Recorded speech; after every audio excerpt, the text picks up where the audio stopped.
Bonjour et bienvenue dans Canal et compagnie, ravie de partager cette émission avec vous. Alors tout à l'heure sur le deuxième plateau on parlera de théâtre-action, mais avant ça on va se lancer dans un désencombrement de la maison, je pense que c'est comme ça qu'on peut dire.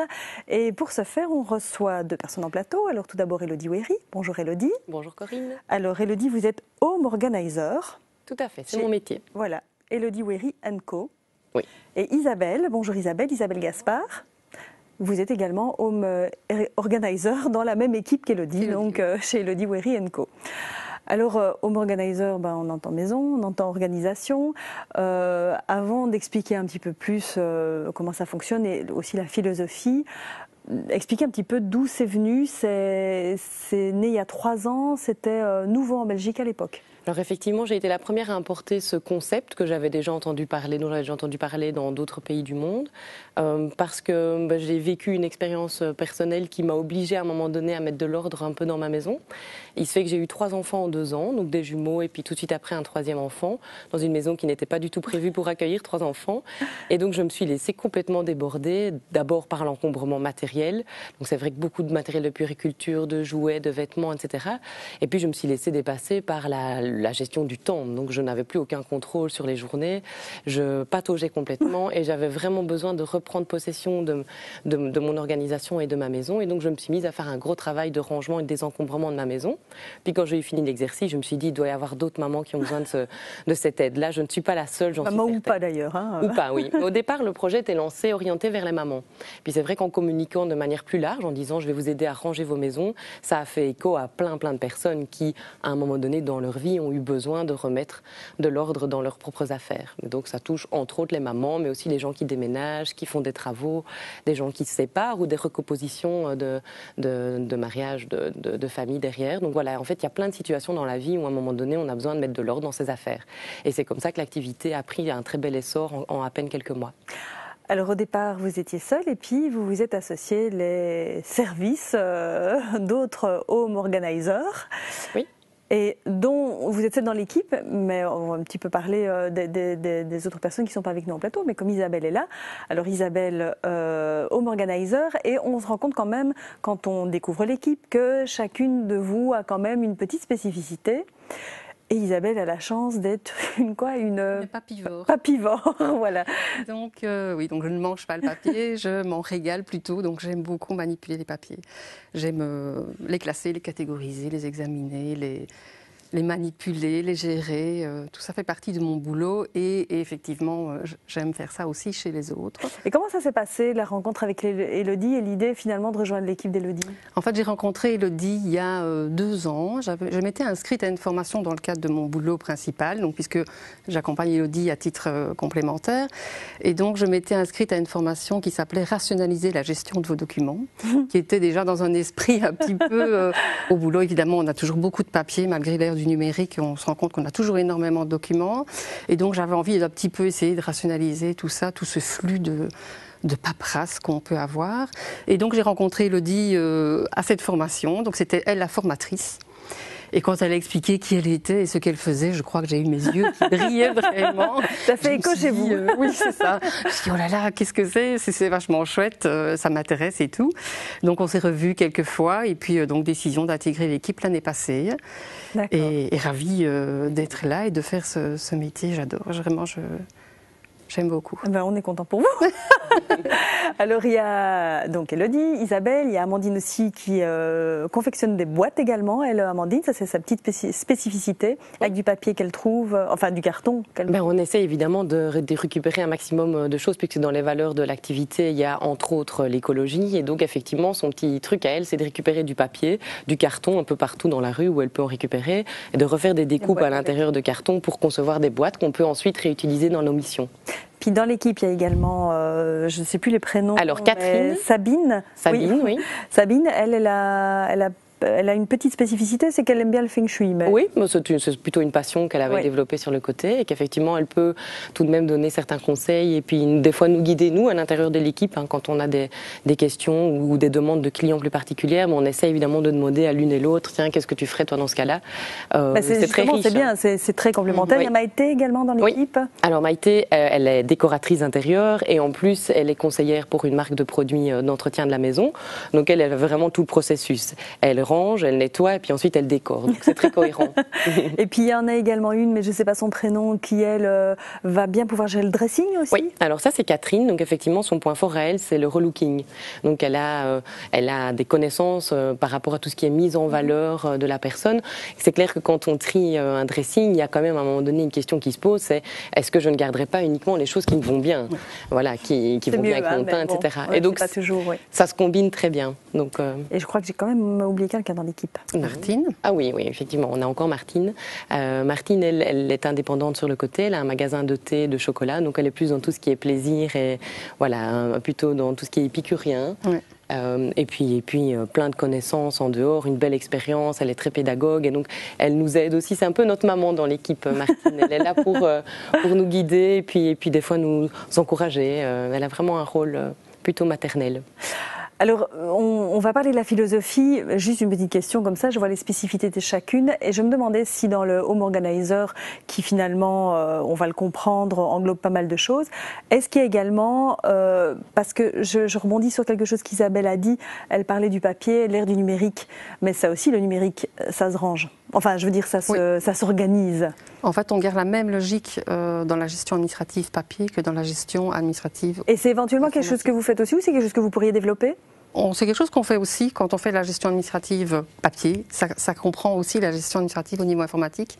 Donc on garde la même logique. Si on classe les documents, assurance, machin, dans un tel ordre, on essaie de vraiment être cohérent par rapport à ça. On garde que. On sauve aussi sur des disques durs ce qui doit être archivé. Tout à fait. On propose. Qu'on met dans un coffre qui ne brûlera pas en cas d'incendie. Non. Ça dépend un peu de l'importance des données que vous allez mettre dans le disque. On propose quand même des alternatives, par exemple les agendas. Nous, on est passé à l'agenda électronique parce que voilà, on trouvait ça intéressant. En plus, nous, on va le partager au niveau de l'équipe, évidemment. Oui. Mais c'est aussi des façons d'avoir moins de papier. Parce que moi, j'aime beaucoup le papier, mais je ne suis pas contre toutes ces évolutions. Et je trouve qu'il y en a qui sont vachement intéressantes quand même. Donc voilà, l'agenda électronique. Ça fait partie aussi. Oui, ce sont des alternatives. C'est pris en compte aussi. Oui, complètement. Alors, après, on pourrait se dire, il y a certaines personnes qui vont se dire, oui, mais enfin voilà, est-ce qu'on a envie que tout soit... Mais justement, il y a une philosophie, est-ce qu'on a envie que tout soit rangé, classé, ordonné?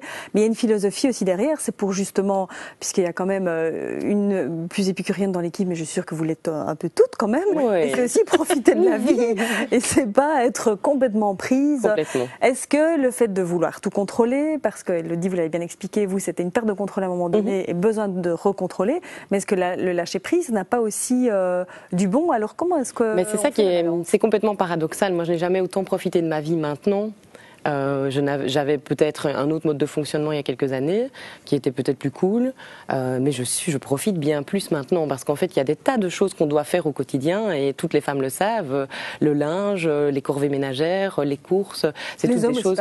Les hommes bien sûr le font effectivement de plus en plus et c'est très très bien. Mais c'est vrai que nous on a quand même dans notre clientèle énormément de femmes et donc on entend, ça résonne à nos oreilles quotidiennement. Hein. J'en peux plus des lessives, j'ai l'impression de ne faire que ça, d'avoir des corvées en permanence, j'arrive jamais à aller au bout de mon nettoyage, je vois pas le bout de ma manne à linge, donc c'est des choses qu'on entend. Nous, on est très très sensibles à toutes ces choses qu'on entend constamment. Et en fait, voilà, il y a un premier constat, c'est qu'on est obligé de les faire. Vous pouvez pas vous arrêter de faire des lessives, c'est impossible. Vous pouvez pas vous arrêter de faire des papiers. On a beau dire qu'on est dans l'ère numérique, il y a encore un tas de papiers qui rentrent dans nos maisons. Et donc, partant de ce constat, on s'est dit, ok, on peut pas supprimer complètement ces corvées, mais si on les simplifiait. Et donc, c'est vraiment ça le mot, comment dire, le mot le plus important qui revient constamment dans nos discours, c'est désencombrer et simplifier. Simplifier le cycle du linge. Simplifier le cycle du linge dès la source, c'est-à-dire que quand vous êtes dans le magasin et que vous flashez sur un vêtement, à la place de vous dire « oh, il est super beau, il est bien taillé, il m'irait bien », demandez-vous si le cycle du linge ne va pas être trop compliqué. Est-ce qu'il faut le laver à froid? Est-ce que c'est quelque chose qu'on ne peut repasser ou qu'on ne peut pas? Voilà. Toutes ces questions, c'est déjà des questions qu'on peut se poser à la base, au moment où on achète ou au moment où on laisse rentrer l'objet à l'intérieur de la maison.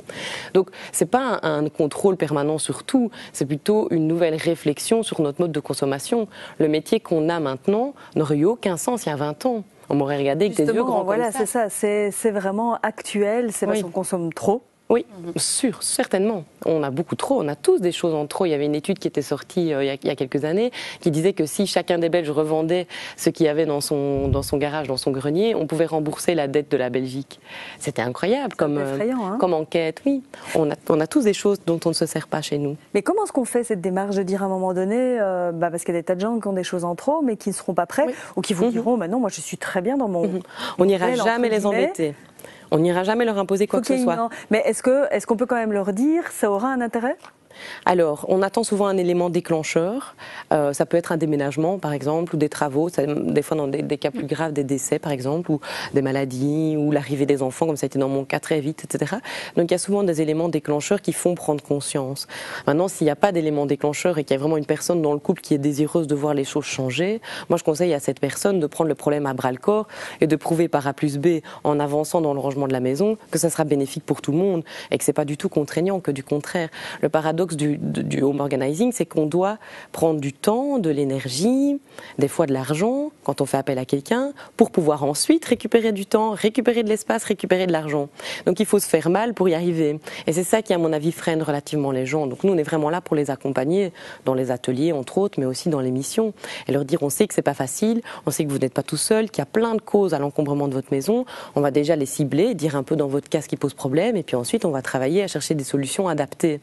Donc aucun cas n'est jamais le même. Nous, on ne sait jamais ce qu'on va voir quand on arrive chez quelqu'un. Voilà, les demandes ne sont pas les mêmes, les attentes ne sont pas les mêmes. Jamais. Et on n'est pas prêts tous non plus de la même façon. de la même façon. Certaines personnes vont se satisfaire d'un niveau de rangement qui peut-être moi ne me satisferait pas chez moi, mais peu importe.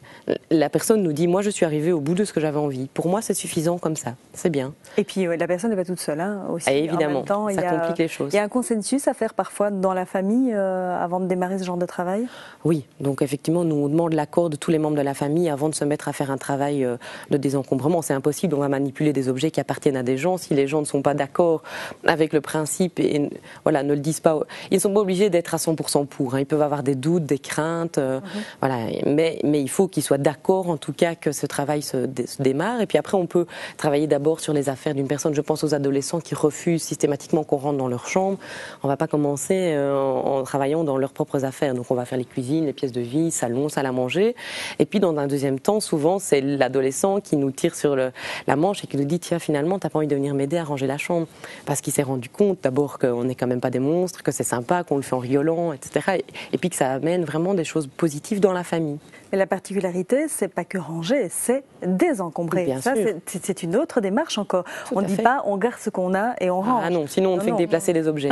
Moi je prends toujours l'exemple de... C'est super important de trier avant et de dire j'ai pas besoin de ça, je le garde pas. J'ai pas besoin de ça, je le garde pas. Il faut savoir que dans ce qu'on fait comme mission, 4-5 heures de rangement, il y a au moins 3 ou 4 heures qui n'est destinée qu'à faire du tri.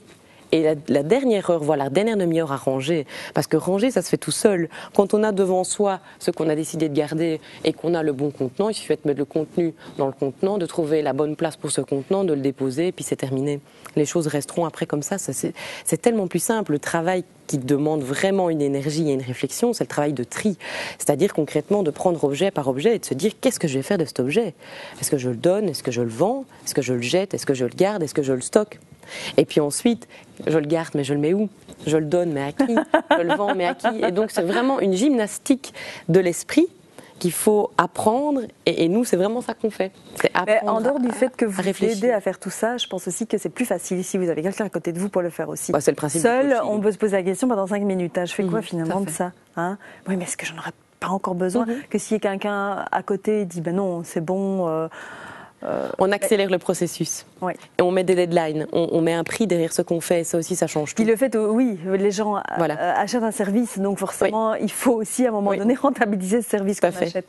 On va le voir, les photos de la maison d'Élodie qui vont illustrer le travail que vous faites. Mais Isabelle, depuis que vous connaissez Élodie et que vous faites le travail qu'Élodie fait également chez des particuliers, est-ce que ça a changé quelque chose dans votre vie de tous les jours? Est-ce que vous avez commencé par votre propre maison? Oui, alors en fait, j'avais commencé dans ma maison bien avant finalement de rencontrer Élodie, puisque je crois que le déclic s'est fait, je ne sais pas, il y a 6-7 ans, un peu de surmenage au travail et impression d'étouffer chez moi, trop de choses, je sais pas. Ça n'allait plus.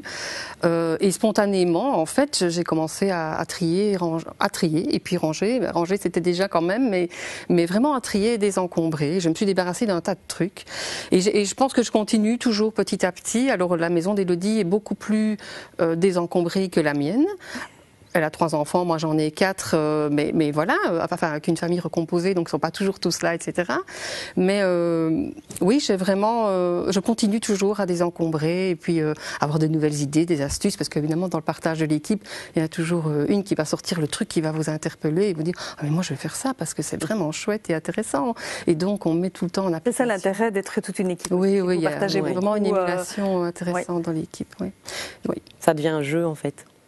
C'est vraiment ça. Et notre slogan, c'est ça. Et si ranger devenait un jeu d'enfant. Ah oui, je suis pas sûre. Enfin, ça, il va falloir convaincre certaines personnes, à mon avis. Je vois qu'on voit déjà les photos, mais justement, on va les revoir ensemble parce que je pense que c'est intéressant de les commenter, ces photos-là.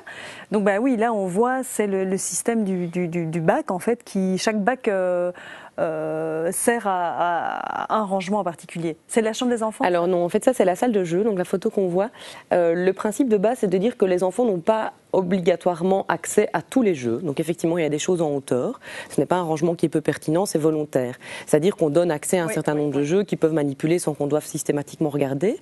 Et puis surtout, on fait une tournante au niveau des jeux. Donc le principe, c'est de leur proposer, comme le font les institutrices à l'école maternelle, en changeant tous les matins les jeux qui sont sur les petites tables. Nous, c'est le même principe. Donc là, c'est le système de rangement. Et puis on a de l'autre côté du mur, on ne voit pas sur la photo, des tables ou des espaces pour pouvoir ensuite alors mettre à disposition les jeux. Et puis voilà, le système des bacs, c'est tout con, hein, c'est de mettre des catégories par objet et puis de leur demander de remettre systématiquement dans le bac par catégorie. Et puis nous, on range le soir le bac au bon endroit, simplement.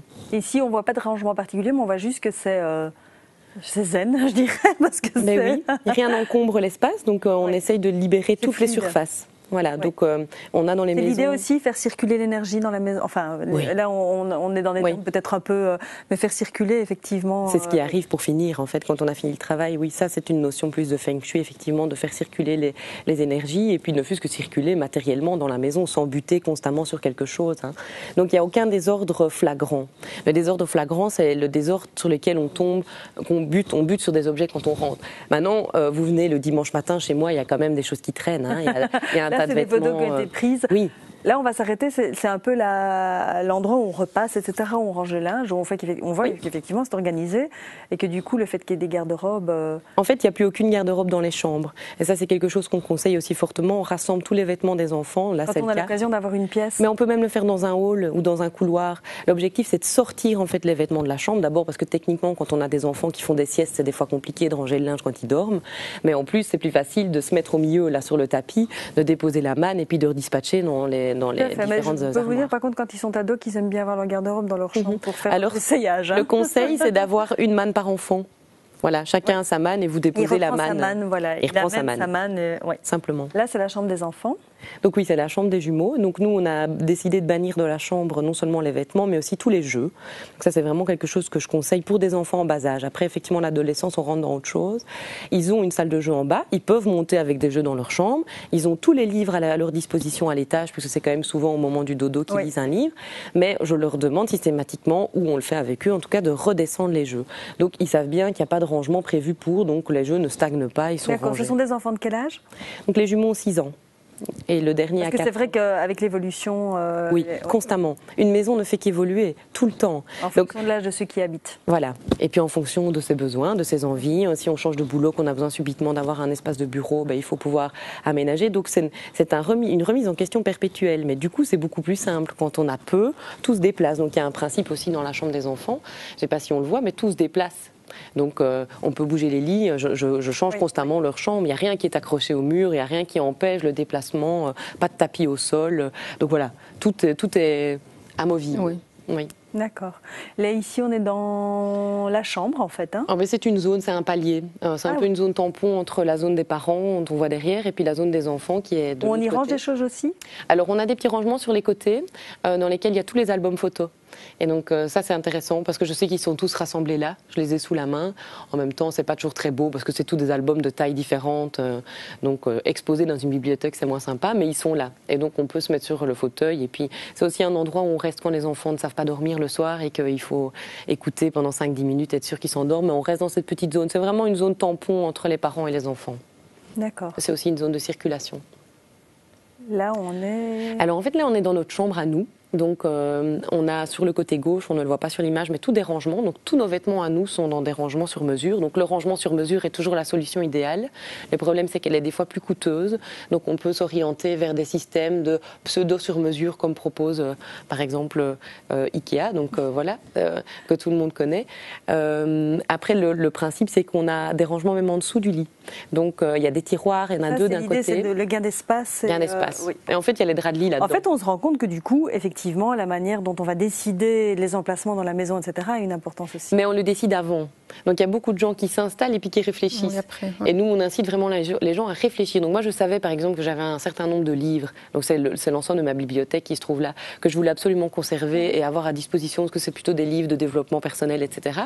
Mais je me suis dit, le plus intéressant, c'est de les avoir dans la chambre. Je veux les avoir à disposition, les voir constamment. Donc quand on a conçu la chambre, on a conçu un espace approprié pour le rangement. Ouais, ouais. Donc on réfléchit dans ce sens-là et pas dans l'autre. Et pas dans l'autre. Oui. Quand on peut.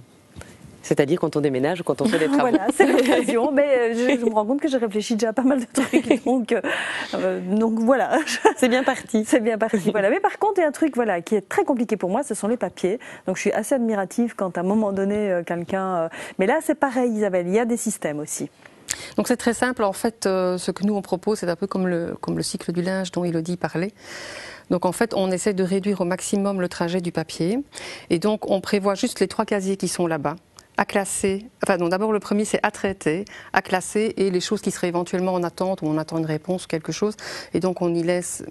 Mais ce sera évidemment à un moment donné à classer ou à traiter ou poubelle.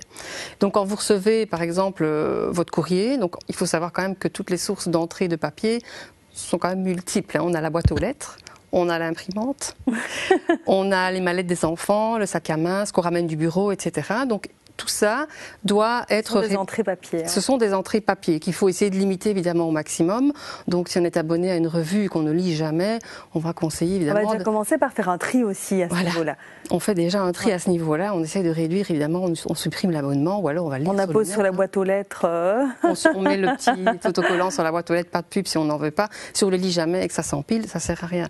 Une pile de papier qui traîne, c'est une série de décisions qui n'ont pas été prises. Ça peut être une bête petite décision, mais voilà, c'est toute une série de choses qui sont en attente, qui encombrent l'esprit et qui, ce sont toutes des petites lumières allumées dans l'esprit et qui font qu'au final, c'est très fatigant. Oui, oui, tout à fait. Et donc, si on prend le principe du papier qui arrive par la boîte aux lettres, par le facteur, on rentre dans la maison, la première chose qu'on fait, on prend notre série d'enveloppes, on les ouvre, on jette les enveloppes à la poubelle, dans le papier carton. Et on classe. Et on décide si c'est un document à classer ou si on doit faire une action dessus. Donc si c'est je sais pas, une fiche de paye par exemple, bah, il n'y a rien à faire dessus, ce sera à classer, parce que ça on la conserve quand même 1 an, jusqu'à recevoir le compte individuel, etc., qu'on reçoit de notre employeur.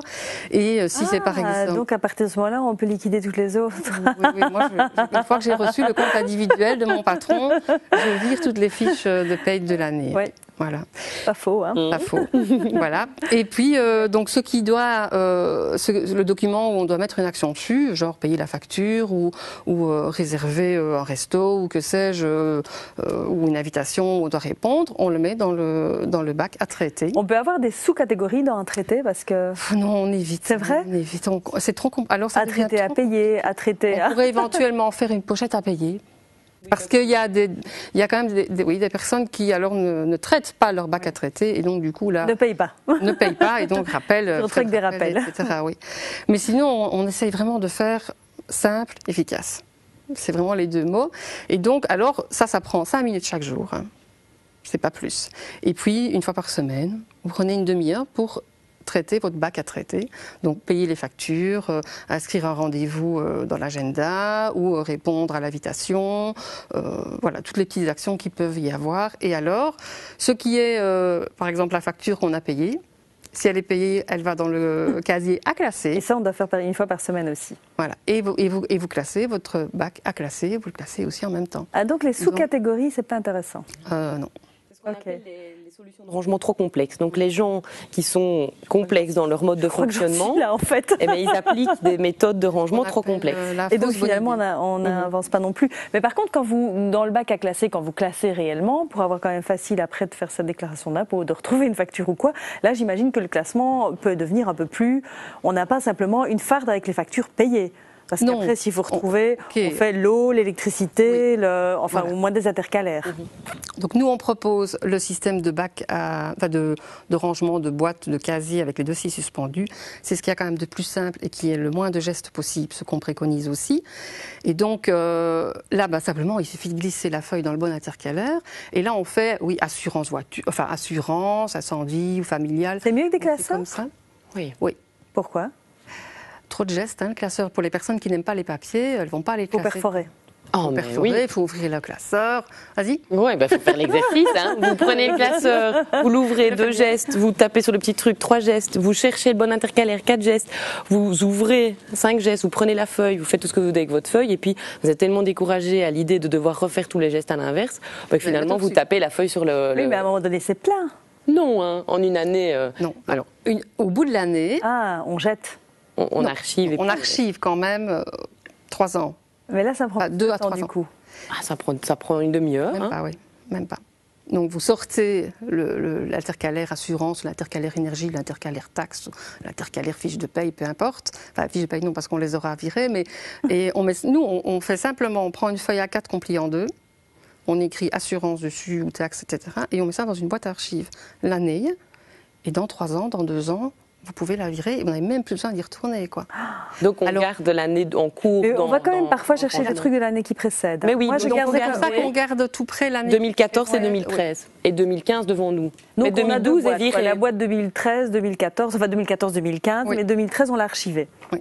Alors ça concerne que les factures et les documents, les contrats par exemple d'assurance incendie, si je prends celui-là, ne sont pas classés là-dedans. Ça par contre on les a mis dans un classeur avec des documents importants. On doit garder. Voilà. Les documents importants à conserver. Ça c'est nous on les met dans un classeur et ce classeur reste pas spécialement. C'est mieux les classeurs que les fartes où on met les papiers un sur l'autre. Enfin vous voyez les fartes à rabat où on ne perfore pas. Vous préférez les classeurs ? Oui, moi je fais. Le principe, c'est d'avoir le rangement le plus simple, toutes des fardes blanches, avec une étiquette blanche, écrit noir sur blanc, pas de mots-clés, donc surtout pas faire d'abréviation, parce que les gens complexifient, ils vont mettre AA pour assurance auto, et puis ils vont disputer avec leur mari parce que t'as pas rangé le papier, mais j'ai pas vu ta farde, elle est où ? Mais par rapport au papier, il y a quand même quelque chose, enfin je sais pas s'il y a d'autres personnes qui vivent la même chose que moi, mais parfois je reçois le papier et je ne sais pas si je dois le conserver ou pas. En fait, demandez-vous, qu'est-ce qui peut m'arriver de grave si je jette ce papier ? Si la conclusion c'est rien, vous ne le gardez pas, vous le jetez. Voilà, tout simplement. Parce qu'en fait, il ne peut jamais rien vous arriver de grave. La plupart du temps, vous pouvez récupérer vos papiers autrement. Ouais. Donc, c'est vrai. On s'angoisse énormément avec les papiers, mais oui, c'est vrai. Enfin, en tout cas, pour certaines personnes, pas pour Isabelle, mais c'est vrai que moi, ce serait vraiment un point noir. Le papier, la garde-robe, ce sont les 2 points noirs. Donc, chacun peut effectivement avoir aussi des demandes. Justement, maintenant, parce qu'on va malheureusement devoir se quitter, mais dans l'organisation, à proprement parler de l'équipe, vous fonctionnez beaucoup par zone géographique, c'est ça ? On va essayer quand même un minimum de ne pas avoir un impact trop grand sur l'écologie. Mais quand une personne arrive dans une maison, elle peut faire toutes les demandes. Hein, oui, elle peut faire toutes les demandes. En fait, il y a tellement un rapport de confiance, ça va même des fois jusqu'à l'amitié entre le client et la collaboratrice, parce qu'on apprend tout de la personne en rentrant dans sa maison, en vidant. Quand on a fini de trier la lingerie de la personne, on a quand même été relativement loin dans son intimité. Et donc, en fait, les papiers, c'est la même chose. Il y a aussi beaucoup de notions confidentielles derrière. Donc, il y a un rapport de confiance qui s'établit. Alors, à ce moment-là, demander que quelqu'un d'autre fasse tout le travail, c'est pas possible. Donc on essaie et alors vraiment d'être... C'est une consultation au départ, on peut peut-être donner une idée de prix aussi, on va renvoyer vers le site, comme ça les gens peuvent vraiment, mais quand même pour donner une petite idée avant de se quitter sur l'organisation. Tout à fait. Alors vous avez 2 portes d'entrée. Soit vous décidez tout de suite parce que vous êtes convaincu et que vous êtes prêt à le faire, de faire venir une home organizer chez vous. Et donc là on fait appel à l'équipe, on décide de fixer une date et on fait une visite de l'habitation pendant 2 heures, 2 heures et demie. Donc avec d'abord une prise de contact, une visite de toutes les pièces, puis un premier diagnostic. Et ça coûte 120 € TVA comprise, auquel il faut rajouter les frais de déplacement. Donc on essaie évidemment de limiter un maximum. La deuxième porte d'entrée, si vous hésitez et que vraiment pour vous le sujet du rangement est tabou et c'est quelque chose de compliqué, et vous voyez vraiment pas rentrer quelqu'un chez vous ou votre mari est réticent, parce que parfois ça peut être dans ce cas-là. Alors dans ce cas-là, on vous oriente plutôt vers les ateliers. Donc l'objectif, c'est le temps d'une soirée, le temps d'une après-midi, pendant 3 heures, vous vous réunissez avec d'autres personnes qui vivent la même situation que vous, ou en tout cas sont face aux mêmes problématiques, et on va en fait introduire le thème du home organizing en expliquant d'où ça vient, quels sont les bienfaits, les motivations, les freins, quel est mon profil psychologique, comment est-ce que je dois faire en sorte, avec des petits trucs et astuces, comment je peux déjà débloquer des choses. Donc on essaye d'introduire le sujet. Et si après ça on n'est pas convaincu, eh bien alors on peut démarrer l'apprentissage de la méthode en 5 étapes. Donc les ateliers sont vraiment là pour guider les personnes au fur et à mesure. Mais à tout moment, on peut dire j'y arrive pas toute seule ou vraiment c'est trop compliqué, je fais appel à quelqu'un. Oui, clairement ça aide. Alors l'une et l'autre, je vais vous demander un petit service, c'est de donner un bienfait parce que je dois convaincre quelqu'un par cette émission. Et un bienfait vraiment au niveau de la famille, du couple. Si vous pouviez donner un petit chacune. Vas-y Isabelle, je te laisse la parole. Mais en premier, ce qui me vient à l'esprit, c'est évidemment le gain de temps et d'énergie, ne serait-ce que pour retrouver les choses qu'on cherchait ou qu'on ne trouvait pas systématiquement directement. Donc, le gain de temps, donc un gain de temps à passer en famille, à passer en couple, le sourire de madame. Voilà. Qui n'a pas de prix. Qui n'a pas de prix. Le gain aussi... j'ai envie de dire, pour entretenir sa maison, quand vous avez moins de choses, vous allez plus vite pour nettoyer. Et on nettoie mieux en plus. C'est clair, on nettoie mieux. Oui. Je dirais moi aussi que ça peut débloquer les projets ou les choses qui stagnaient un peu. C'est bien ça. Bon argument. Vraiment des choses. Oui, débloquer les projets qui stagnaient. Élodie. Moi je pense que ce que ça a vraiment changé, c'est que dans notre cas, parce que on parle plus facilement de ce qu'on a vécu, c'est qu'on se dispute moins. Parce qu'on était constamment en train de se disputer. Est-ce que tu veux bien aller habiller les petits, mais je trouve pas ce que je dois mettre. Allez, c'est de la mauvaise volonté, va les habiller. Puis il arrivait, mais c'est pas ça que je t'avais dit de mettre. C'est un pantalon trop grand, un t-shirt trop petit. Mais le pauvre, il s'y retrouvait pas dans la garde-robe parce que tout était mélangé. Et donc le fait qu'aujourd'hui il ouvre l'armoire, il sait que l'armoire de droite c'est l'armoire de Capucine et que dans les affaires de Capucine c'est facile, on prend un pull, un pantalon, un t-shirt et que tout est là, qu'il n'y a rien de trop petit, rien de trop grand, sinon c'est pas dans cette armoire. C'est beaucoup plus simple. Donc moi je peux me lever une demi-heure plus tard le matin, qui est quand même relativement cool, et je n'ai plus jamais à repasser derrière lui. Ça peut aller jusqu'à un moment donné, quand ils ont 6 ans, allez vous habiller vous-même. Oui, tout à fait. À un moment donné, tout est accessible, donc ça permet vraiment de déléguer. Si on doit le traduire, c'est ça. Vous êtes très convaincantes les filles, vous êtes mes copines. C'est clair. Un grand merci à toutes les deux. En tout cas, moi je suis convaincue. www.elodiewery.be et là on a toutes les infos, que ce soit les ateliers ou alors pour convier une home organizer chez soi. Merci beaucoup. Merci aussi.